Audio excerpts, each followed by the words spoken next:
Bonjour, très heureux de vous retrouver pour cette émission économique sur LCM. Nous allons évoquer aujourd'hui le transport sanitaire. C'est un secteur d'activité important dans le monde de l'économie et de la santé. C'est aussi un sujet qui nous concerne tous parce que nous avons eu sans doute des proches ou nous-mêmes qui avons été amenés à circuler dans ces véhicules sanitaires. Alors Thierry Schifano, bonjour. Vous êtes le président de la Fédération du transport sanitaire et puis vous êtes accompagné pour cette émission par Madame Laurence Lac, qui est le directeur adjoint de la Caisse primaire centrale d'assurance maladie, et Monsieur Norbert Nabé, qui est le directeur général adjoint de l'ARS, l'Agence régionale de santé pour la région Provence-Alpes-Côte d'Azur. Alors, c'est ce qu'on appelle les ambulances, le transport sanitaire en général. Quel est l'état aujourd'hui des lieux? Que peut-on dire de ce secteur d'activité, Thierry Schifano? Alors, ce qu'on peut dire sur ce secteur d'activité sur le plan national, oui, c'est 5200 entreprises. D'accord. C'est 54 000 salariés, oui, c'est 14 000 véhicules sanitaires légers et 13 000 ambulances. Et une dépense globale pour l'assurance maladie de 3,5 milliards. D'accord. Un secteur qui se développe aujourd'hui en fonction du temps qu'on demeure à l'hôpital ou dans une clinique? Alors, c'est un secteur qui se développe, certes, mais ce développement est lié à des choix politiques. Oui. J'en parlerai de 5 qui me viennent tout d'abord à l'esprit. Le premier, c'est que le gouvernement a souhaité développer la médecine ambulatoire. D'accord. Le deuxième, c'est de mettre plus... Donc en gros, ça veut dire qu'on reste de moins en moins longtemps à l'hôpital. On reste de moins en moins à l'hôpital. Ça ne signifie pas systématiquement du transport, bien sûr, mais ouais, le transport peut se développer. Le deuxième point est dans la dotation hospitalière, une part plus active de l'activité, du paiement à l'activité, ce qu'on appelle la T2A. D'accord, bon, c'est un peu technique, ouais. Oui. Ouais. Le troisième élément, c'est qu'au niveau du transport, il existe deux payeurs. Oui. Le payeur assurance maladie, oui, ce qu'on appellera vulgairement l'enveloppe de ville. D'accord, donc qui est représenté par Madame Lac sur ce plateau. Et la partie hospitalière, puisque oui, lorsque vous êtes à l'hôpital, c'est à la charge de l'hôpital de vous prendre en charge le transport. D'accord. Les textes ont besoin d'une clarification, et effectivement, là, ça va amener un volume supplémentaire de transport. D'accord. Deux autres éléments forts, c'est le développement, malheureusement, des maladies chroniques. Et du vieillissement de la population. Voilà les 5 axes qui vont nous permettre d'avoir un développement de croissance. Mais cette croissance, malheureusement, n'est pas du tout adaptée à notre métier. C'est qu'aujourd'hui, si on ne vient pas parler organisation, si on ne vient pas parler optimisation, on ira à la chasse au gaspillage, mais on n'ira pas dans l'optimisation et on ne sera pas dans la recherche de nouveaux modèles économiques. D'accord. Alors ce que je vous propose, et puis après on donnera la parole à nos deux autres invités, c'est de voir un premier sujet qui va nous montrer à la fois le décor et l'envers du décor pour votre métier, et puis on se retrouve sur le plateau dans quelques instants pour continuer à discuter de ce sujet. Allô ? Une ambulance missionnée par le SAMU pour récupérer un malade avec une urgence dite relative, c'est-à-dire pour un transport de moins de 30 minutes. C'est plus fréquent qu'on ne le croit, plus de 30 000 fois par an dans le département. Et les demandes du centre 15 sont régulées ici. Je regarde le secteur d'activité. Après, donc, je vais donner les coordonnées à l'ambulancier privé. Le nom du patient, le numéro de dossier, les coordonnées, c'est-à-dire l'adresse du patient, le numéro de téléphone. Je vais également lui préciser l'âge, le sexe de la personne, la pathologie, et donc après sur quel hôpital il est attendu. Et donc après, si l'ambulancier privé, bon, pas de souci, il va faire son transport. S'il a un souci, il va nous contacter directement ou il va contacter directement le SAMU pour voir régler le problème. Si l'état du patient s'est dégradé, s'il faut le transporter sur un autre hôpital, il faut respecter exactement ce que nous donne le SAMU. Il ne faut pas interpréter, il faut transmettre exactement les données qu'on a reçues.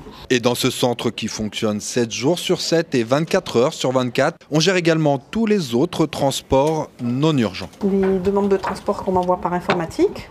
Donc là, il y a toutes les listes de toutes les sociétés. Quand il y a des demandes qui sont envoyées, l'établissement se met en rouge. Donc je vais dessus et je gère les demandes qui apparaissent sur l'établissement. Dessus, j'ai la date de transport, le service de départ, là où le patient est attendu, le mode de transport, ambulance ou VSL, les coordonnées du patient, son nom, son prénom, date de naissance, numéro de sécu. J'ai le numéro de chambre. Et toutes les demandes sont aussi numérotées par le service. Et après, on garde tout est archivé. Et s'il y a un souci, on peut retourner dessus, voir la commande qui nous a été passée. 800 appels et 1200 transports à coordonner chaque jour. Mieux vaut rester bien concentré. Et à chacun sa tâche. Ici, on gère le covoiturage de malades. Par rapport à la Sécu, pour faire des économies. Voilà. Comme la Sécu nous demande de ça, pour ça on fait des rabattements sur les prix pour la Sécu. Comme la Sécu déjà est en déficit, donc voilà, c'est pour ça. Il y en a beaucoup qui demandent? Oui, il y en a pas mal qui demandent. Et nous on regroupe, quand on peut on regroupe quoi. Avec 5 régulateurs par jour, 4 standardistes et 3 préposés aux gestions de transport, ce centre gère le flux sur les Bouches-du-Rhône, mais également à Nice, Briançon et Gap. Voilà, vous voyez donc un petit peu ce qu'il y a derrière l'envers du décor quand vous prenez ou quand un de vos proches prend une ambulance ou un VSL, hein, c'est les termes qu'on a employés. Je vais donc m'adresser à vous deux, Madame Lac, Monsieur Nabet, par rapport aux propos de Thierry Schifano, par rapport à la politique générale de santé. On va peut-être commencer avec l'ARS sur ces sujets-là. Aujourd'hui, on va vers une médecine dite ambulatoire, ça veut dire qu'on va forcément développer ce type de service. Est-ce que c'est un service aujourd'hui qui est adapté, qui correspond en termes de qualité, en termes de prix? On a vu que c'était quand même souvent des acteurs privés, donc la personne qui va à l'hôpital en général, elle considère qu'on est dans un système de remboursement, mais là on est face à des acteurs privés. Tout cet équilibre, comment vous le voyez, comment vous voyez son avenir?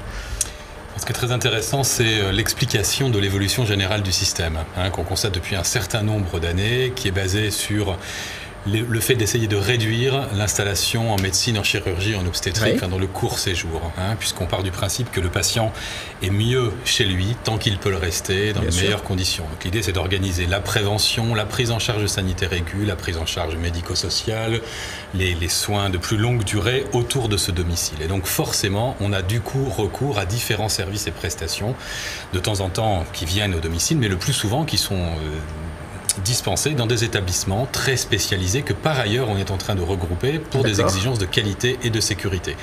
Puisque les techniques évoluent et c'est tant mieux pour l'ensemble de la population, ce qui fait qu'on est obligé de regrouper ce qu'on appelle les plateaux techniques, qu'il s'agisse de dialyse, de chimiothérapie, qu'il s'agisse d'interventions de plus en plus spécifiques. On a besoin d'un encadrement extrêmement important, donc du coup il va falloir faire déplacer le patient beaucoup d'un point à un autre, de son domicile à ces différents points. Donc dans ces conditions, naturellement, le rôle du transport est prépondérant. Naturellement, ça augmente de fait les dépenses consenties par la collectivité générale pour pouvoir financer ces transports, puisqu'il n'est pas question du fait de modifier la prise en charge pour plus de qualité, d'augmenter le reste à charge aux populations. En revanche, c'est une forme de cohérence, parce qu'on va avoir des gens qui vont peut-être se déplacer une seule fois, alors qu'avant ils faisaient plusieurs déplacements sur des sites différents, à des... parfois un jour après l'autre, alors que là on peut peut-être les prendre en charge sur une seule opération, sur une seule journée. Alors on peut avoir ce genre de situation. Ce qu'on tend à éviter, c'est les hospitalisations trop longues. Parce que ce qui coûte extrêmement cher au système sont les journées d'hospitalisation. Évidemment, la masse des petites dépenses coûte aussi très cher pour finir, mais je pense que même Madame Lac présentera ça avec beaucoup plus de précision que je ne peux le faire. Mais en tout cas, l'idée, c'est dans la mesure où les gens vont pour des soins itératifs, et c'est ce qui a été fait, ou pour quitter, on interagissent beaucoup plus avec les établissements. Donc ça veut dire des soins répétitifs, c'est ça.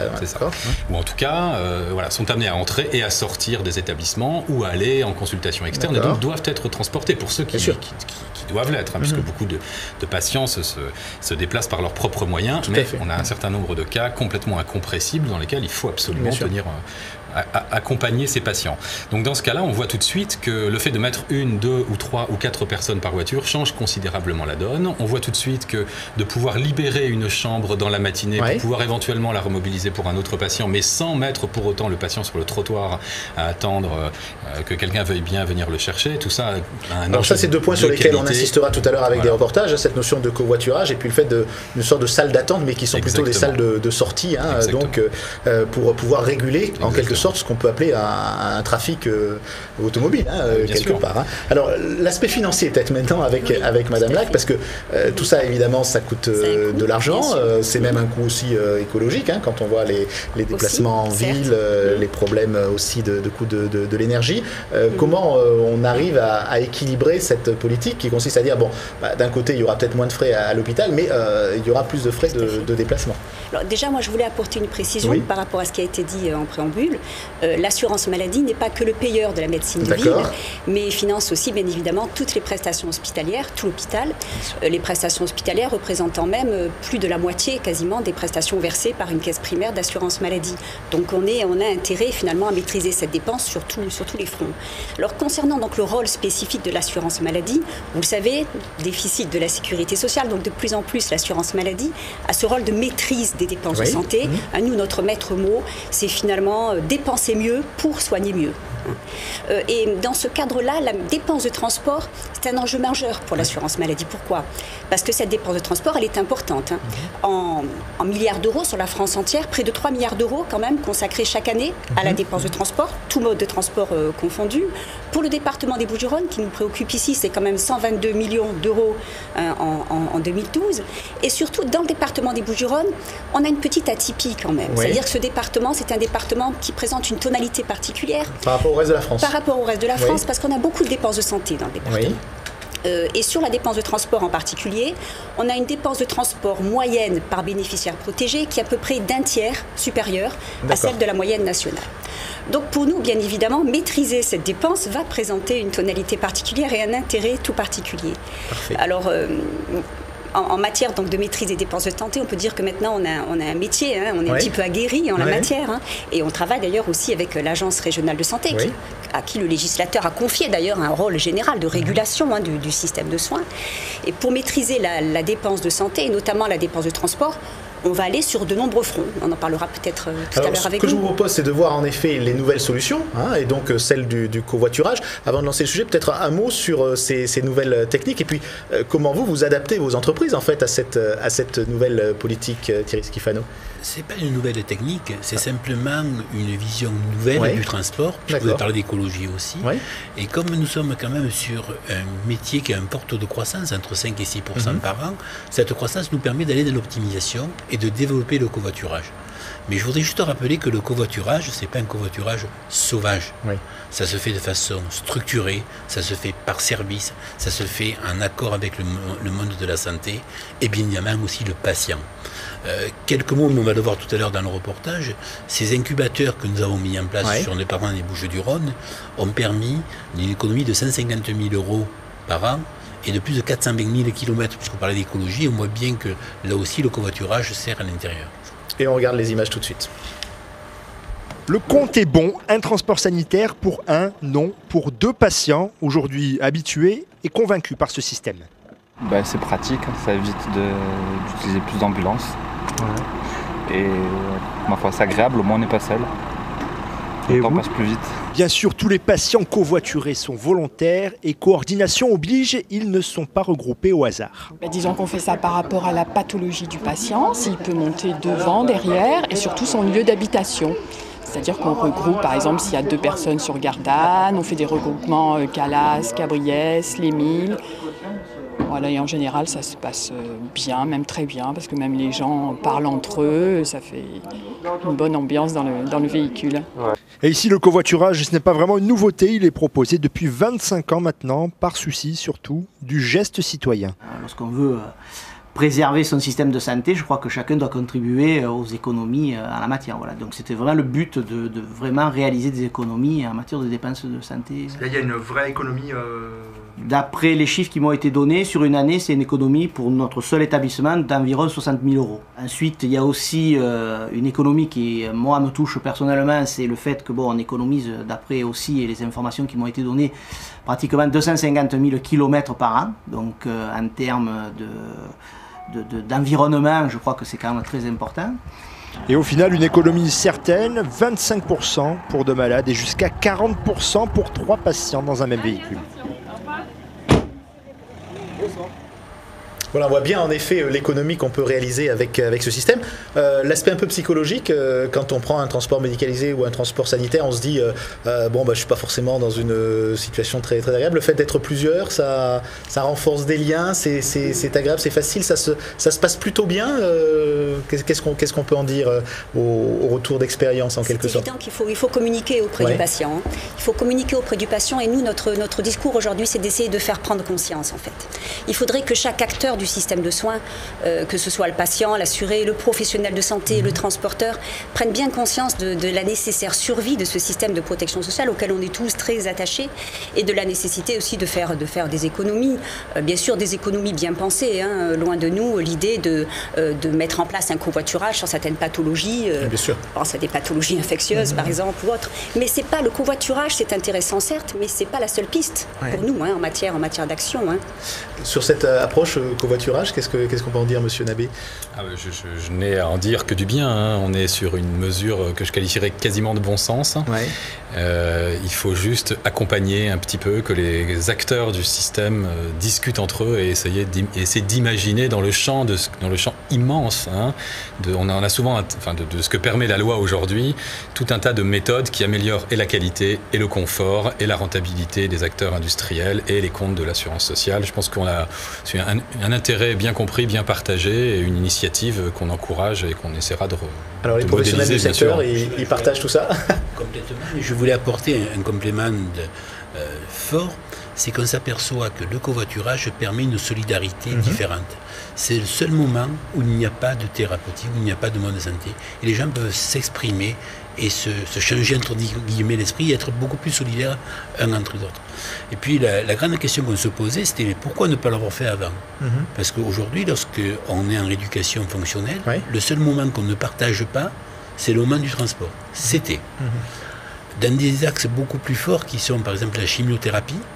Le seul endroit qui n'était pas partagé était le transport. Salle ouverte, accueil aux 2 jours partagé. Et on s'est aperçu qu'une solidarité est née entre les patients à ce niveau-là. Et au contraire, c'était un moment très prisé par les... Pour les opérateurs, pour les chauffeurs, pour les personnes qui travaillent dans vos entreprises, c'est plus facile, c'est aussi quelque chose qui est intéressant. Vous avez réussi à le mettre en place sans trop de difficultés? Non, la grande difficulté que nous avons mis en place, c'est de dire que le transport rentre à l'intérieur d'un parcours de santé. D'accord. C'est-à-dire qu'il y a toujours une discussion qui se fait en amont du transport pour organiser ce covoiturage par rapport au lieu d'habitation de la personne, par rapport notamment sur la chimiothérapie, par rapport à leur pathologie, par rapport à leur programme, par rapport au lieu d'habitation pour la rééducation fonctionnelle. Et ces éléments-là ont permis de les développer. Et effectivement, lorsqu'on parle de covoiturage, mais comme l'a dit Mamela, sans explication, ça peut faire peur. On imagine le covoiturage sauvage, on prend un patient à Gardanne, l'autre à Aix, alors que c'est pas du tout comme cela que ça s'organise. C'est fait essentiellement par service dans l'établissement et essentiellement sur 4 pathologies qui sont l'hémodialyse, la rééducation fonctionnelle, la chimiothérapie et la radiothérapie. C'est là qui quand même dépense plus de 90% de la dépense d'assurance maladie sur le transport. Voilà, et c'est donc une responsabilisation aussi en quelque sorte des consommateurs, hein, si l'on peut dire, des services de santé, si on peut voir les choses de cette façon. On va maintenant voir une autre initiative qui correspond aussi à ces mêmes problématiques, qui est celle des salles de sortie. On regarde les images et on se retrouve sur le plateau. L'objectif ici est de maîtriser les flux des patients entrant et sortant des services de soins. Une idée très simple mais qui change tout pour tout le monde. Non, je ne le savais pas et j'ai trouvé ça plutôt pas mal. En plus, je suis accueillie par une hôtesse d'accueil, quoi. C'est vraiment ça. Et qui prévient le service de ma présence. On n'est pas mélangé avec tout le monde et c'est un accès réservé. Et on se sent moins livré à nous-mêmes, voilà. Dans ce salon d'accueil, on met les patients qui sont sortants du jour à partir d'une certaine heure. Donc ça permet de libérer les lits et de faire les chambres plus rapidement afin d'accueillir les nouveaux entrants. Et puis quand les chambres sont pas prêtes pour les nouveaux arrivants, ça permet donc de les accueillir rapidement et de leur offrir vraiment déjà une première prise en charge. Pour la gestion entre les services de soins et les ambulanciers, tout est indiqué ici dans ce logiciel. Et ainsi, les patients n'attendent plus dans les couloirs et les lits d'hospitalisation sont prêts plus rapidement pour accueillir d'autres malades. C'est simple et pourtant effectivement on ne le faisait pas et c'est pas fait ailleurs. C'est la preuve que l'innovation, c'est aussi dans l'organisation et dans le quotidien de la prise en charge qu'on doit effectivement bousculer les choses et trouver de nouvelles solutions. Depuis 1 an et demi, le premier point, et d'ailleurs c'était le plus immédiat, c'est les patients et leurs accompagnants sont ravis. ils sont très contents. Ça, en soi, déjà, c'était un plus. Et puis, effectivement, dans les services de soins, le fait qu'on ne soit pas gêné dans la gestion de ces lits, qu'on soit embarrassé parce qu'on n'arrivait pas bien à prendre en charge les gens. Donc, dans les services, les médecins, infirmières, soignants nous disent effectivement que c'est devenu plus simple. Un coup de pouce d'autant plus appréciable qu'à Clerval, on enregistre chaque année quelques 150 000 passages, tous services confondus. Voilà, et donc là, on est vraiment sur quelque chose qui appartient à ce parcours de santé que vous citiez tout à l'heure. Les gens qui vont nous regarder vont dire mais c'est quand même avant tout pour faire des économies, pour pouvoir libérer les chambres plus tôt, pour pouvoir faire en sorte que les personnels nettoient les chambres. Il y a quand même derrière tout ça aussi une notion un peu plus philosophique de ce parcours de santé, monsieur Nabet. Oui, absolument. L'idée du parcours de santé, c'est le bon soin au bon moment pour la bonne personne, et c'est pas de laisser quelqu'un pendant des heures attendre sur le trottoir ou plus qu'il ne faut dans des établissements de court séjour, de long séjour ou de moyen séjour. Et je pense que le fait d'arriver à faire des économies, ce qui n'est pas du tout antinomique d'une amélioration de la qualité et du bien-être de chacun, c'est devenu, on le sait maintenant depuis longtemps, une nécessité absolue dans tous les domaines de la société, qui plus est quand on est sur une base de dépenses socialisées, c'est notre argent à tous. Et je pense que tout le monde sera satisfait de savoir qu'avec notre argent à tous, on arrive à faire plus de choses pour plus de monde, et en plus qu'on améliore la qualité, le bien-être des patients et des soignants. Ce qui est alors, tout à l'heure, on parlait de responsabilisation, là on va parler un peu de rationalisation. C'est facile de gérer ça aujourd'hui dans les hôpitaux, de changer les habitudes, de revoir les organisations, parce que ça nécessite quand même une organisation complètement repensée là, dans les hôpitaux et les cliniques. Non, mais je pense que dans le domaine sanitaire, le changement, comme partout, c'est quelque chose qui s'accompagne, qui s'organise, et sur lequel il faut communiquer, sur lequel il faut un peu de pédagogie et du temps et un peu de technique. Et je pense qu'on apprend depuis quelques années maintenant qu'on est en train de faire considérablement évoluer le système. Maintenant, je pense que les gens sont dans une espèce de logique d'optimisation un peu continue, et qu'il ne faut pas qu'on attende la mesure cataclysmique qui, soi-disant, va tout changer.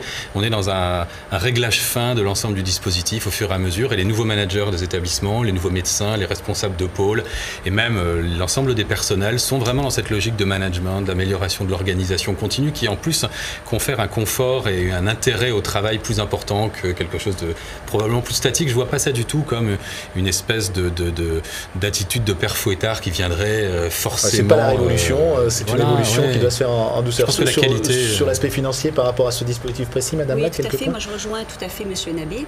Le changement, c'est avant tout quelque chose de pragmatique. C'est-à-dire que nous, finalement, on fonctionne beaucoup, notamment avec les établissements, avec les transporteurs, dans le cadre de dispositifs expérimentaux. On commence par expérimenter un certain nombre de choses, et puis finalement, si ça marche, ensuite on peut généraliser. Par exemple, on a mis en place avec l'ARS, les transporteurs, une convention avec l'hôpital de Martigues pour les patients dialysés. Dans cette convention, il y a des choses toutes simples. Il y a par exemple faire en sorte de grouper les consultations à l'hôpital avec les séances de dialyse. Ne serait-ce qu'avoir fait ça sur 6 mois, ça fait économiser 20 000 €. Vous allez me dire 20 000 € sur 122 millions, c'est pas énorme. Les petits ruisseaux font les grandes rivières. Voilà, exactement. Et c'est surtout une expérimentation qu'on pourra ensuite généraliser à d'autres établissements. Ce que je voulais ajouter aussi, c'est que derrière le transport, ou devant plutôt le transport, ou avant le transport, il y a la prescription de transport. Et nous, notre objectif, Assurance Maladie, c'est de travailler avec les prescripteurs, qu'ils soient dans leur cabinet de ville ou qu'ils soient dans l'établissement hospitalier, pour bien leur rappeler déjà les référentiels réglementaires, parce que là, on n'est pas dans le vide, on a des référentiels réglementaires qui sont très précis. Il ne faut pas oublier que pour bénéficier d'un transport, il faut présenter une déficience ou une incapacité qui vous conduit à ne pas pouvoir vous déplacer par vos propres moyens. Ça, c'est déjà la raison numéro 1 du transport sanitaire. Et on veille également à faire en sorte que le mode de transport qui est prescrit soit bien adapté à l'état de santé du patient. Pour être transporté en ambulance, il faut être transporté, il faut avoir une pathologie qui nécessite d'être transporté couché ou allongé. Il y a une forme de régulation qui se rapproche de ces notions de responsabilité. Mais directement, donc, en essayant d'avoir des actions pédagogiques auprès des prescripteurs de transport. Alors Thierry Schifano, toutes ces contraintes juridiques, d'évolution, comment vous les vivez dans votre métier, dans votre profession? C'est vrai qu'on voyait souvent les personnes qui conduisent ces véhicules, les ambulanciers, comme des gens assez libres de leur métier, de leur activité. Bon, là, on est quand même dans un cadre qui apparaît un peu plus contraint. Vous faites passer ça comment à vos équipes? Alors, ce n'est pas une contrainte. Tout d'abord, ce que je voudrais aussi dire, c'est que je parle au nom de notre fédération, mais avec 3 autres fédérations qui sont la Fédération nationale des ambulanciers privés, la Fédération des ambulanciers agréés et notre fédération, nous avons fait un plan stratégique 2012-2015 qui a été repris pour partie par le gouvernement, notamment dans les lois de finances 2014. Parce que la véritable contrainte que nous avons, c'est comment nous, demain, nos entreprises continuent à vivre. Comment on continue à faire vivre 53 000 familles. Aujourd'hui, il est clair que si nous ne changions pas notre modèle économique, nous allions à la disparition. Puisque ce n'est pas avec 0,2% de marge qu'on est capable de faire pérenniser nos entreprises. Tout ce que vous pouvez appeler comme contrainte, pour nous, ce sont des véritables valeurs ajoutées. Et une véritable nouvelle pensée du transport sanitaire. Et concrètement, des gains de productivité. Et des gains de productivité, c'est qui est très clair là-dessus, puisque sans augmentation de notre marge bénéficiaire, on ne pourra pas pérenniser nos entreprises. N'oublions pas que le métier d'ambulancier s'est énormément développé. Aujourd'hui, ils sont devenus aussi des logisticiens de transport. Donc c'est dans tout ce côté-là qu'on ne peut que cautionner et sponsoriser. Ça fait partie de l'ensemble. Et on est dans une ligne. Alors, j'aime pas employer le terme gagnant-gagnant parce qu'il est un peu galvanisé. Par contre, effectivement, on a une mutualisation de gains à faire. Et celui qui gagnera finalement, c'est le contribuable au bout du compte, ou en tout cas l'assuré social. Merci d'avoir été avec nous pour évoquer ces sujets et l'évolution, en effet, du transport sanitaire en France et notamment dans notre région aujourd'hui. Merci, à bientôt. Merci. Merci.